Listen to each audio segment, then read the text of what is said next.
Bismillahirrahmanirrahim. Apakah penuntut ilmu itu harus wajib berbahasa Arab? Artinya mengerti bahasa Arab kan? Nah, betul.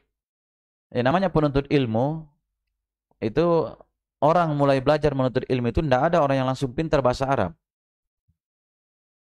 Ya kalau orang baru kenal dakwah, apakah harus dia pintar dulu bahasa Arab? Kan tidak seperti itu. Yang pokok itu bagi penuntut ilmu, itu yang pokok sekali adalah bagaimana dia mengerti dan memahami penjelasan dalil, dia yakini dan dia amalkan. Itu yang penting. Kalau perkara itu wajib terkait dengan kewajiban dia, maka itu wajib. Dia dengar, dia yakini dan dia amalkan. Itu yang pokok sekali. Tidak ada kewajiban dia langsung belajar bahasa Arab. Dan kadang ada sebagian orang itu keliru juga. Ya kita katakan keliru karena mereka lebih pentingkan bahasa Arabnya daripada ilmu agamanya. Jadi yang penting bahasa Arabnya saya bertahun-tahun, setahun, 2 tahun, 3 tahun, belajar bahasa Arab saja dia. Tapi belajar ilmu agamanya dan belajar kelurusan di dalam mencari ilmu agama, itu dia tidak perhatikan. Sehingga selesai dia pintar berbahasa Arab, sudah dia jadi ustadz sendiri. Nah itu sebagian teman-teman ada seperti itu. Karena dia merasa pintar bahasa Arab, sementara dia tidak pernah belajar ini kitab per kitab dari guru, sudah dia terjun jadi ustadz. Setiap dia ceramah, bahasa Arabnya dia tampilkan. Nah, itu tidak seperti itu ya. Tapi kalau kita belajar itu yang pertama kali, yang pokok kita pelajari itu apa? Itu bagaimana kita bisa mengenal ilmu agama ini adalah ilmu yang mulia. Kemudian kita mengenal ilmu-ilmu yang wajib untuk diri kita, yang bisa melepaskan antara kewajiban kita dengan Allah Subhanahu wa taala. Dan bagaimana kita mempelajari ilmu yang kita bisa antara kita dengan manusia yang lain yang ketika bermuamalah kita tidak terjatuh dalam perbuatan yang haram atau perbuatan kedoliman. Itu yang pokok dulu. Nah, nanti kalau di berikutnya dia sudah menuntut ilmu ini, ingin berkembang dia, di tingkatan dia ingin lebih dalam di dalam menuntut ilmu, ini diharuskan apa? Dia belajar bahasa Arab. Karena dimaklumi ya bahwa ilmu agama itu tidak bisa dia pahami dengan baik tanpa mengenal ilmu bahasa Arab. Seperti itu. Karena asalnya agama kita ini turun dengan bahasa Arab. Bahasa Arab itu adalah bahasa Al-Quran ya, dan bahasa hadis Nabi SAW. Dan kalau kita hanya baca terjemahan, ini kita lihat kadang orang menterjemah itu mencari enaknya saja. Enaknya dibaca. Ya kadang kalimatnya seperti ini, ketika dia terjemah dia cari mana yang lebih enak didengar. Nah itu kalau kita lihat aslinya dengan bahasa Arabnya, itu akan memiliki makna yang berbeda. Makanya kedalaman makna itu di dalam dalil-dalil itu akan kita pahami kedalamannya itu dan keluasan maknanya kalau kita mengerti bahasa Arab. Saya tanya ya sekarang kalau takut itu apa bahasa Arabnya? Khauf kan? Tapi ada juga dalam ayat itu disebutkan takut itu disebut dengan khosyah. Ya, begitu.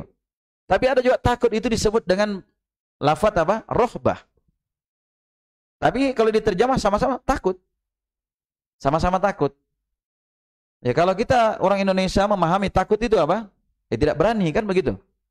Tapi dari 3 kalimat ini tadi, khauf, itu takut yang mencakup takut tabiat. Kita takut kepada anjing gila, ya, kita takut kepada ular, ya, kita takut misalnya diganggu oleh begal. Nah, itu masuk dalam takut tabiat. Tapi kalau khosyah itu lebih dalam lagi dia. Khosyah itu adalah takut yang menyebabkan apa? Yang didasari karena kita mengetahui apa yang kita takuti. Didasari ilmu. Seperti Allah berfirman di dalam Al-Quran. Ya tidaklah yang takut kepada Allah Subhanahu wa taala kecuali apa? Hamba-hambanya yang takut kepada Allah. Itu disebut dengan khosyah. Disebut dengan apa? Khosyah. Innama yakhsyallaha min ibadihi al-ulama. Hanyalah orang-orang yang takut kepada Allah dari hamba-hambanya itu adalah orang-orang yang berilmu. Jadi khosyah itu dia memiliki ilmu terhadap yang dia takuti. Dia tahu Allah Subhanahu wa taala memiliki siksa yang berat. Memiliki api neraka. Nah, dia betul-betul memahami ini sehingga membuat dia takut akan siksaan Allah dan api neraka tadi. Karena dia memiliki ilmu terhadapnya. Ini disebut apa? Khosyah. Kemudian disebut juga dengan rohbah. Rohbah itu adalah takut yang membuat dia lari dari yang dia takuti. Ada kejadian tiba-tiba meledak bom, lari dia. Itu apa namanya? Rohbah. Makanya orang yang mengebom itu disebut dengan apa? Bom itu disebut dengan perbuatan irhab.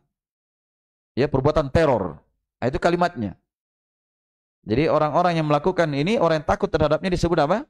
Itu tadi takut dengan irhab. Nah, ini dari sisi bahasanya ya, jauh berbeda dia.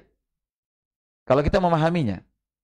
Tetapi itu tadi saya katakan, penuntut ilmu itu ketika dia belajar, itu tidak langsung dia harus belajar bahasa Arab. Tapi ketika dia sudah mulai belajar ini, ingin memperdalam lagi ilmu agama, ini keharusan bagi dia belajar bahasa Arab. Apalagi kalau dia mau menjadi ustadz. Yaitu mengharuskan dia mengerti bahasa Arab. Paham ya? Walaupun dia tidak mengerti keseluruhan bahasa Arab. Tapi paling pokok dia bisa mengerti mana itu. Bisa dia membaca kitab Gundul dengan bagus, dia bisa memahami kalimatnya dengan bagus, itu ilmu yang paling pokok dia pelajari. Ilmu bahasa Arab itu memiliki 12 cabang ya. Sekitar 12 cabang ilmu bahasa Arab. Tapi yang paling pokok dipelajari dua saja. Itu ilmu nahwu dan ilmu sorof. Jadi ilmu nahwu dan ilmu sorof ini diibaratkan dia bagaikan suami istri. Tidak boleh tidak ada salah satunya. Kalau tidak ada salah satunya dia tidak bisa melahirkan baca kitab. Ilmu nahwu dan ilmu sorof. Adapun yang lainnya itu ilmu percakapan, ilmu balaghah, ilmu ini itu tingkat tinggi lagi. Jadi itu yang perlu diperhatikan ya. Allahu taala a'lam.